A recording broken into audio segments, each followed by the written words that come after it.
The Roundhouse is humming once again after the first week of the 2023 legislative session. Lawmakers are introducing bills, getting settled, and trying to figure out how to make the best use of a massive $3.6 billion budget surplus.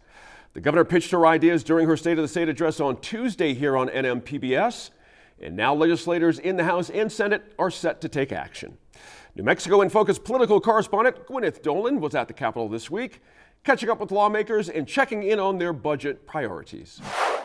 Senator Diamond, Democrats have outlined their priorities so far, a record surplus of money they want to pour into education, healthcare, tax rebates, a number of other things. Are there areas of common ground for you and the Democrats' proposals? Well, first of all, we need to begin by thanking the oil and gas industry for this estimated $3.6 billion in new money that's coming to New Mexico. That industry is so important. I don't come from an oil and gas community, really an agricultural rich area, but it's very clear that New Mexico oil and gas is the industry that is fueling New Mexico forward, including the rural and remote areas where I come from. So here we are going into a legislative session. I sit on Senate Finance, and so before us will come countless requests over how we spend this money. And it's important that we spend it wisely. And I make the point about oil and gas is because we know that it's a volatile industry, and the reality is that New Mexico is dependent on that industry for about roughly 40% of our budget now. And so if we are not careful, what happens is when, it's not an if, it's when that industry and that money declines, we will be forced to make drastic, painful cuts in New Mexico if we're not careful on how we invest that money and spend that money today.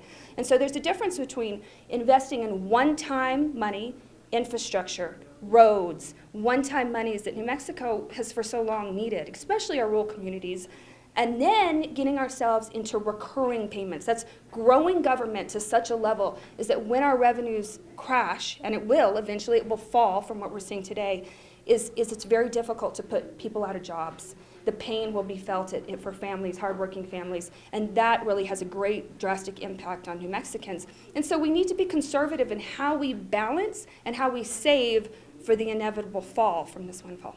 So what are your top priorities this session? Look, I think that it's important as we go in that we make sure that our communities are safe. We need to invest in law enforcement. We need to make sure that we are creating safe homes and safe neighborhoods to raise our children and our families in. I also think that it's important that when we go and we allocate these funds, it's into, again, those one-time projects. And I can speak on behalf of rural New Mexico. We have been long ignored for a long time. We have critical water infrastructure needs that we see in our acequias, our ditches, our dams that really could use the investment with this windfall of money. We have road needs. We have so many roads out there in rural New Mexico that in many times are inaccessible. Let's invest in that. Bridges. I think anyone listening here would probably be able to quickly identify some great infrastructure needs. Now's the time to invest in that one-time money. I also represent an area of New Mexico along the U.S.-Mexico border, and there is critical infrastructure that has long been ignored there as well. Putting partisan politics aside, I think we could all agree on that critical communication infrastructure down there, we have miles and miles along that border in which there's no cell phone service. And that puts not just law enforcement, not just migrants who are traveling, but even our communities and those living along the border in a dangerous situation. Let's invest now in the infrastructure to allow them to at least have communication access, radio access along that southern New Mexico border, because we've never made investments there. You know, we talked to Senator Crystal Diamond earlier, and she was saying that she wants to see more money spent on infrastructure and one-time spending as opposed to recurring spending that will lock us into a higher dollar amount even when oil and gas goes down. What do you think you guys might accomplish in terms of infrastructure? Well, that's a very good point, because since 2019 to today, current, we have added approximately from 30 to 33% recurring. That's a big number. If things were to go down, the state probably can absorb that maybe 1 or 2 years. That's not strong enough. Then it becomes very painful if you have to go back and make cuts. So adding to the recurring has to be very carefully thought. Now, as far as infrastructure, one-time funding, that is excellent. Anytime that you can put a project together and complete it, and we have a lot of asks and demands from water sanitation districts, from mutual domestic waters, and those are not the big, huge appropriations that we see some requests, but at the same time they do provide the services for people, especially having a safe and quality water, and then also with infrastructure for water sanitation districts is very important. We still have communities that don't have water, and I think those definitely need to be given a high priority statewide. There have been a lot of shakeups. There's new people here. There's new people in leadership, new committees. How do you feel about working across the aisle this session? I have always been there in my part. I have always made a very strong commitment to work on both sides because that's what we're here for. And it doesn't help us not to work together, but the important part is to go to the finish line and come up with projects and with legislation or policies that help all of us, not just one side. But I feel real strong about working together. We're in the first week here now, but do you have a prediction at the end of the session? What do you want to be able to say when you go back to Taos and talk about what you accomplished? What do you want to say? We have to make a difference.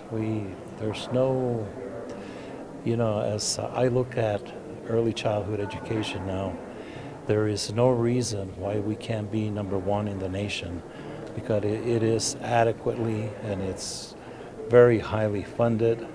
Now it's our universities need to roll up their sleeves and everyone to put together programs that do accomplish the implementation for success. Representative Harper, we have record high revenue surpluses, and this means we have a lot of big, difficult questions and decisions to be made. What are the opportunities you see that we should take advantage of this year? Yeah, great question. And we've never seen, and this is like once in a generation opportunity here. And I see some things that we can do to really put New Mexico on better footing, right? I mean, we've done a lot to help with teachers.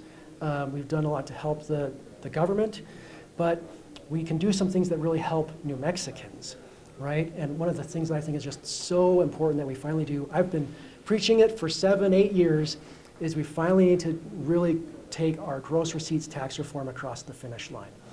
And we have the opportunity to do it right now. And I've been told during the bad times, oh, that's we can't do it. What if we blow up the budget?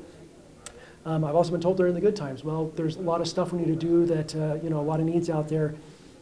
I think this really is the moment. And if not now, when are we going to do it? Are we really serious about tax reform, or are we just talking the talk? We have a lot of opportunities, but what are the pitfalls? When we have money, people want to run around like drunken sailors, am I right?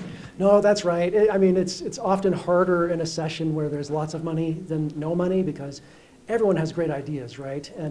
And you can start all these pilot projects, and then when the bad times come, gosh, it is just so hard.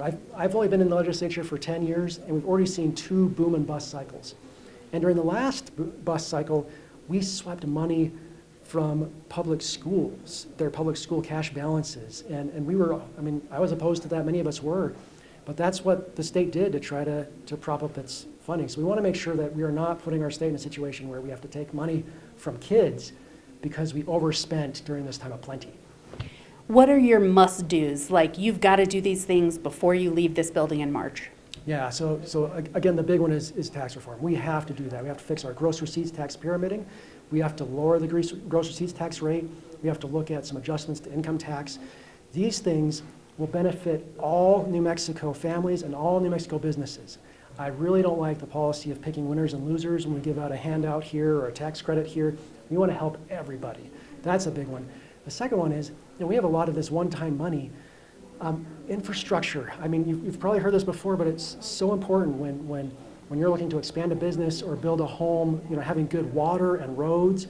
that is just so important. And I know in my neck of the woods, we've got a lot of cracks in the roads. Now, are you finding some points of connection between you and the governor on these things? Yes, thankfully, we've been working really in a bipartisan way, both with the Democrats in the House and the Senate and the governor's office. I mean, I was really pleased to hear her say in her State of the State address that we need to finally address the pyramiding and the gross receipts tax.